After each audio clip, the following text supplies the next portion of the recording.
is up, you guys? Gold Pody here today in the 2017 Honda Civic Si, courtesy of Apple Honda in York, PA. And so let me just jump right into it. Let's start with pricing. And so for the 2017 Civic Si, for the coupe version, that is going to start at $23,900. And for the sedan version, again, $23,900. So regardless of the number of doors you put on this thing, the pricing will stay the same. And so, but regardless if you go with the coupe or the sedan, the power plant is going to be the same. Powering the Civic Si is going to be a 1.5-liter turbocharged 4-cylinder engine, putting out 205 horsepower at 5,700 RPM and 192 pound-feet of torque, available at 2,100 RPM. And redline for this one is going to come in at 6,500 RPM. But power is going to be sent to the front wheels through a 6-speed manual transmission, giving you MPGs right around 28 city, 38 highway, using premium unleaded fuel. And I gotta say, for a fun 6-speed, 38 miles per gallon on the highway, that is impressive. And so, but I also did want to mention there are 2 different driving modes available for this one.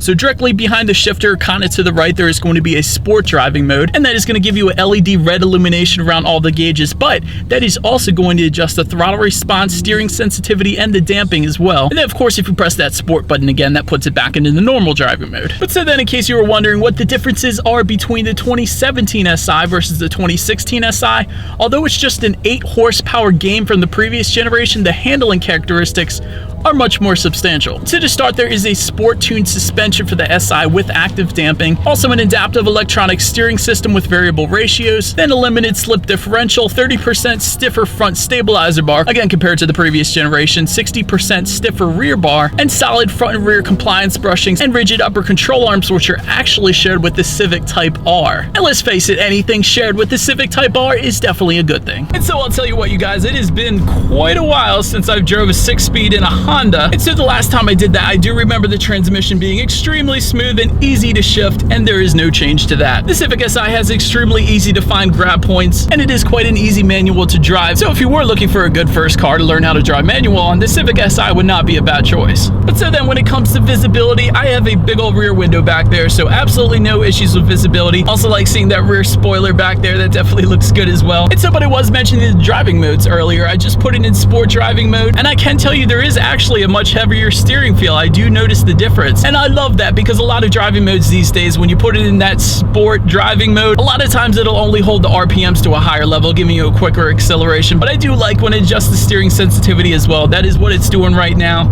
I am a big fan of that. As far as the ride quality, you guys might be able to see it throughout the video. My camera is bouncing around just a little bit, but that is as expected for this type of car. But also anyway, since I have not done it yet, let's do a quick little acceleration here and see how quickly we can get this thing up to speed.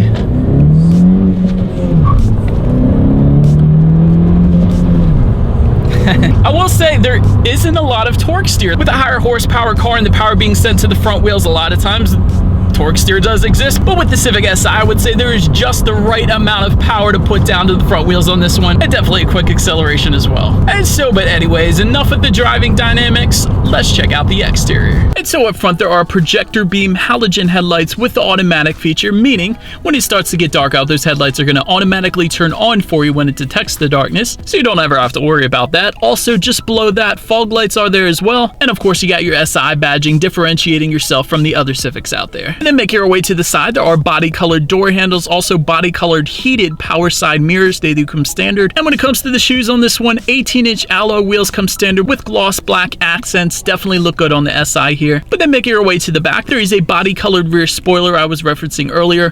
Taillights are going to come with integrated LED light bars. That's definitely nice. And just below it all, there is a single center-mounted exhaust. So as always, you guys, here is that exhaust clip.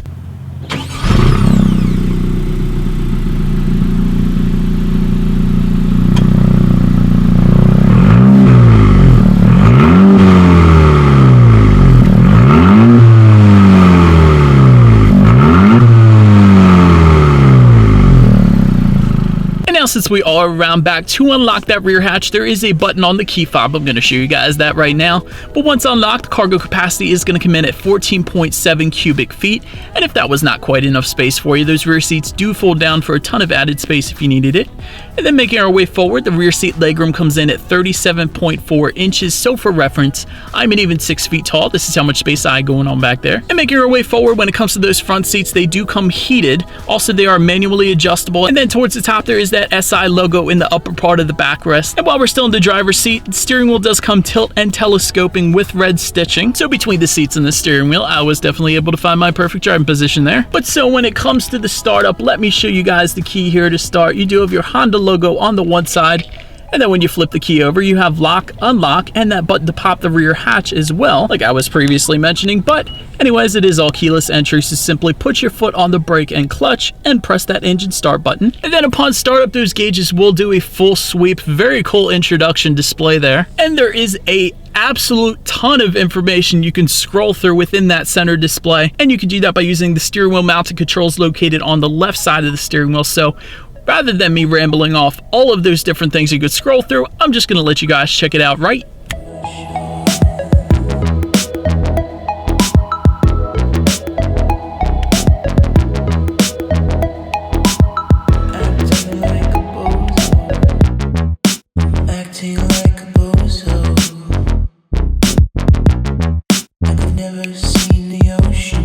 When it comes to overall interior quality, dual zone climate control does come standard, so both driver and passenger can set their own temperatures there.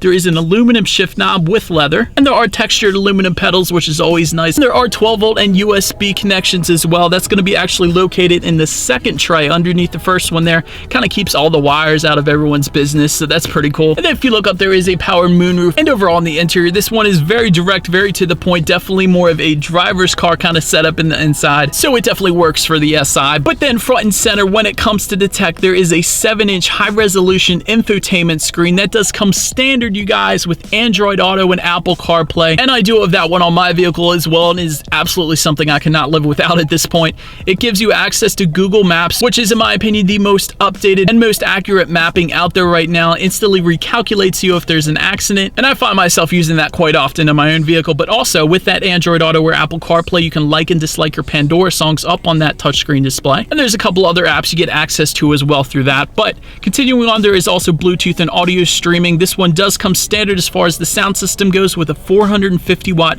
premium audio system with 10 speakers and a subwoofer, you guys. So as always, let's turn on the radio, see what we got going on today, and test out the clarity of this one. Absolute ridiculous amount of bass on this one. I'm telling you what, Civic Si has a ton of loudness, and the bass will absolutely amaze you. Definitely a big fan of that. But then last thing I did want to mention on that touchscreen display is when you do put the vehicle in reverse, and by the way, to put this one in reverse, simply slide it all the way to the right and to the back right-hand corner there. And that is going to give you a multi-angle rear view camera with guidelines, meaning when you turn the wheel, it's going to kind of let you know what direction you're turning. So that's always nice. And as always, that is going to lead me into safety. And so there are front, side, and side curtain airbags. There is latch, aka lower anchors and tethers for children for the rear car seats. Also, if you do go with the 4-door version, you do have rear child door locks back there as well. Continuing on, there is Honda Lanewatch, also vehicle stability assist with traction control. There are anti-lock brakes, electronic brake force distribution, brake assist, and a tire pressure monitoring system. And so, but anyways, that is about it for this one, you guys. Thank you so much for watching. Be sure to like the video and subscribe. Feel free to follow me at the stuff at the bottom of the screen right there, and I will see you guys in the next video. Stay gold. On the ocean.